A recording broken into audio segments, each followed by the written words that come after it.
A ver, ¿qué pasaría si les dijera que una de las herramientas más conocidas para elegir alimentos saludables podría estar, en realidad, bastante equivocada? Bueno, hoy vamos a analizar a fondo el famoso índice glucémico para ver qué hay de cierto en todo esto. Y para entrar de lleno en el tema, vamos a plantear una pregunta que de entrada suena completamente absurda. Si tuviéramos que elegir entre una barra de dulce y un trozo de calabaza, pensando en el azúcar en la sangre, ¿cuál sería la opción más inteligente?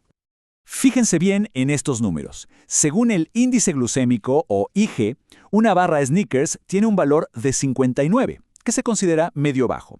La calabaza, por otro lado, tiene 107, un valor altísimo. Así a primera vista, la golosina parecería ser la mejor opción, y este es justamente el misterio que vamos a resolver hoy. Muy bien, vamos a desglosar esto. Para poder entender por qué esos números parecen no tener ningún sentido, primero tenemos que saber de qué estamos hablando. ¿Qué es exactamente el índice glucémico y cómo se supone que funciona? Bueno, en términos sencillos, el índice glucémico es como una especie de ranking para los alimentos con carbohidratos. A cada uno se le asigna un número que nos dice qué tan rápido y qué tan alto suben el nivel de glucosa en la sangre después de comerlos. Todo esto se compara con un alimento de referencia, que suele ser el pan blanco, al que se le da el valor de 100. Y aquí está la clave de todo el asunto: el método de medición. Imaginen un laboratorio. A una persona se le da una porción de un alimento que contenga exactamente 50 gramos de carbohidratos, ni más ni menos. Luego se le mide cómo responde su glucosa en la sangre durante las siguientes 2 horas. Y eso se compara con la respuesta a 50 gramos de carbohidratos del pan blanco. Y de ahí sale el famoso numerito. Pero es justo en ese método tan controlado y de laboratorio donde la cosa empieza a fallar en el mundo real. Resulta que el índice glucémico, con todo y su apariencia científica, tiene 3 limitaciones gigantescas que nos pueden llevar a conclusiones, bueno, bastante equivocadas. La primera limitación, y quizá la más fácil de entender, es lo que la fuente de esta información denomina el efecto de volumen. El problema de fondo es este. El método del IGE saca a los carbohidratos de su contexto. Al obligar a que la prueba sea siempre con 50 gramos de carbohidratos, ignora por completo la porción que una persona normal se comería de ese alimento en la vida real. Y este ejemplo lo deja clarísimo. Para consumir 50 gramos de carbohidratos de una barra Snickers, solo hay que comer unos 85 gramos, o sea, una barra y media más o menos. Pero para obtener esa misma cantidad de carbohidratos de la calabaza, habría que comer casi 1 kilo. Es una cantidad que nadie o casi nadie se comería de una sentada. Esto demuestra que comparar estos dos alimentos usando el IGE es un ejercicio que solo funciona en la teoría. Ahora, pasemos a la segunda limitación, que ya se mete más en cómo funciona nuestro cuerpo.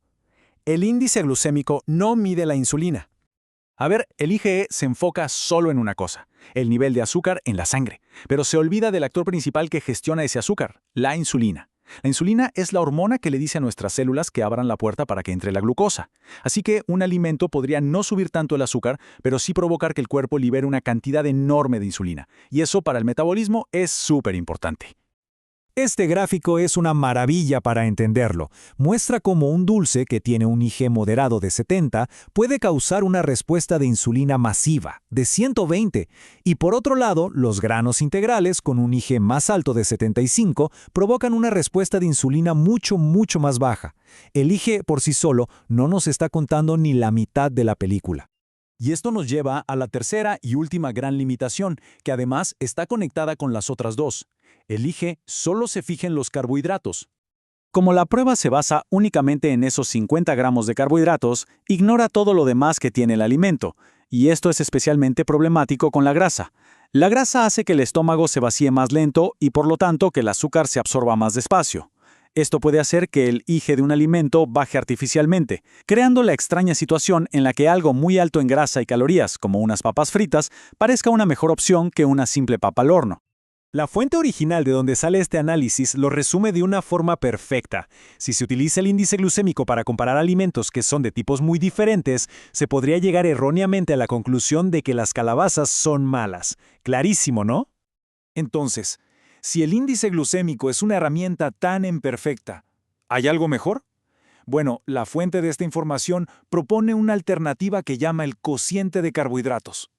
El cociente de carbohidratos, o CC, en realidad no es algo súper complicado. Pensemos en él como un índice glucémico mejorado. Su gran idea es que toma el valor del IGE y lo ajusta considerando la densidad calórica del alimento, o sea, su volumen. Con esto, busca darnos una idea mucho más cercana a la realidad de cuál será el impacto en nuestra glucosa y, muy importante, en nuestra insulina. Básicamente, el cociente de carbohidratos ataca de frente las tres limitaciones que acabamos de ver. Primero, soluciona el problema del efecto de volumen. Segundo, como toma en cuenta las calorías totales, ya no ignora el impacto de las grasas y las proteínas. Y tercero, y como consecuencia de todo esto, se alinea muchísimo mejor con la respuesta de insulina que el cuerpo realmente tiene. Y este segundo gráfico lo deja en evidencia. Miren cómo ahora, usando el cociente de carbohidratos, los valores prácticamente calzan a la perfección con la respuesta de la insulina. El dulce tiene un CC de 120 y una respuesta de insulina de 120. La correlación es directa. Se acabó la confusión. Perfecto. Ahora la pregunta del millón. ¿Cómo se ve todo esto en la práctica, en las decisiones que tomamos todos los días? Vamos a ver cómo el cociente de carbohidratos nos cambia la perspectiva. Volvamos a nuestro misterio del principio. Con el IGE, la calabaza era la villana de la película. Pero al aplicar el cociente de carbohidratos, la historia se invierte por completo. La barra Snickers sube a 77, mientras que la calabaza baja a un muy razonable 38. Ahora sí, el resultado tiene mucho más sentido común. Y ojo, que no es un caso aislado. Las zanahorias, que tienen un IG altísimo de 101, con el CC se quedan en un valor bajo y mucho más lógico de 41. Y las frituras de maíz, que tenían un IG parecido al de las zanahorias, se disparan con el CC hasta 151, mostrando por fin su verdadero impacto. La cosa cambia, y mucho.